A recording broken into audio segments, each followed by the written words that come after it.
ಅದ್ಭುತವನ್ನು ನೀವು ನೋಡಿದರೆ ಖಂಡಿತ ಆಶ್ಚರ್ಯಚಕಿತರಾಗುತ್ತೀರಿ. ಅವರು ನಿಜವಾಗಿ ಏನು ಮಾಡಿದ್ದಾರೆ ಎಂದು ತಿಳಿಯಲು ಈ ವಿಡಿಯೋವನ್ನು ಕೊನೆಯವರೆಗೂ ನೋಡಿ.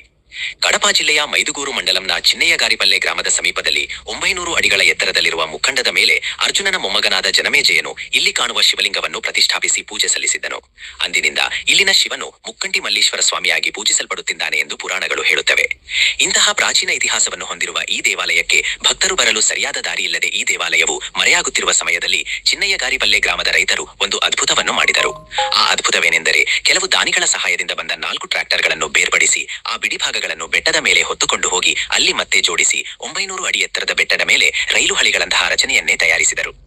ದಿನವಿಡೀ ಗ್ರಾಮದಲ್ಲಿ ಕೃಷಿ ಕೆಲಸ ಮಾಡಿ ಸಂಜೆ ಆಗುತ್ತಿದ್ದಂತೆ ಈ ಬೆಟ್ಟದ ಬಳಿಗೆ ಬರುವುದು. ಇಲ್ಲಿಗೆ ಬಂದು ಟ್ರ್ಯಾಕ್ಟರ್ಗಳಿಗೆ ಅಳವಡಿಸಲಾದ ಹಗ್ಗದ ಸಹಾಯದಿಂದ ಬೆಟ್ಟದ ಕೆಳಗಿನಿಂದ ಬಂಡೆಗಳು, ಸಿಮೆಂಟ್ ಮತ್ತು ಮರಳನ್ನು ಬೆಟ್ಟದ ಮೇಲೆ ತರುವುದು.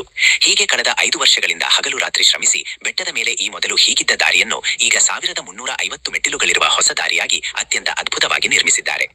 ದೇವಾಲಯದ ಬಳಿಗೆ ಹೇಗೋ ಕಷ್ಟಪಟ್ಟು ದಾರಿಯನ್ನು ನಿರ್ಮಿಸಿದರು. ಆದರೆ ದೇವಾಲಯವನ್ನು ಪುನಃ ನಿರ್ಮಿಸಬೇಕೆಂದರೆ ಲಕ್ಷಾಂತರ ರೂಪಾಯಿಗಳ ಕೆಲಸ. ಆದ್ದರಿಂದ ನಾವೆಲ್ಲರೂ ಒಟ್ಟಾಗಿ ನಮ್ಮಿಂದಾದ ಸಹಾಯವನ್ನು ಮಾಡಿದರೆ ಈ ಪುರಾತನ ದೇವಾಲಯವನ್ನು ಪುನಃ ನಿರ್ಮಿಸಲು ಉದ್ದೇಶಿಸಿದ್ದಾರೆ. ಮತ್ತೆ ನೀವು ಕಳುಹಿಸುವ ಪ್ರತಿಯೊಂದು ರೂಪಾಯಿಯೂ ಆ ಶಿವನ ಸನ್ನಿಧಿಗೆ ನೇರವಾಗಿ ತಲುಪುತ್ತದೆ. ಈ ವಿಡಿಯೋ ಪ್ರತಿ ಹಿಂದುವನ್ನು ತಲುಪುವಂತೆ ಖಂಡಿತ ಹಂಚಿಕೊಳ್ಳಿ. ಹಾಗೆಯೇ ಮೇಲೆ ಕಾಣುವ UPI ಸಂಖ್ಯೆಗಾಗಲಿ ಅಥವಾ ಸ್ಕ್ಯಾನರ್ಗಾಗಲಿ ನಿಮಗೆ ಸಾಧ್ಯವಾದಷ್ಟು ಸಹಾಯ ಮಾಡಿ ಈ ಪ್ರಾಚೀನ ದೇವಾಲಯವನ್ನು ಕಾಪಾಡಿ. ಸರಿ, ಹಾಗಾದರೆ ಇರುತ್ತೇವೆ.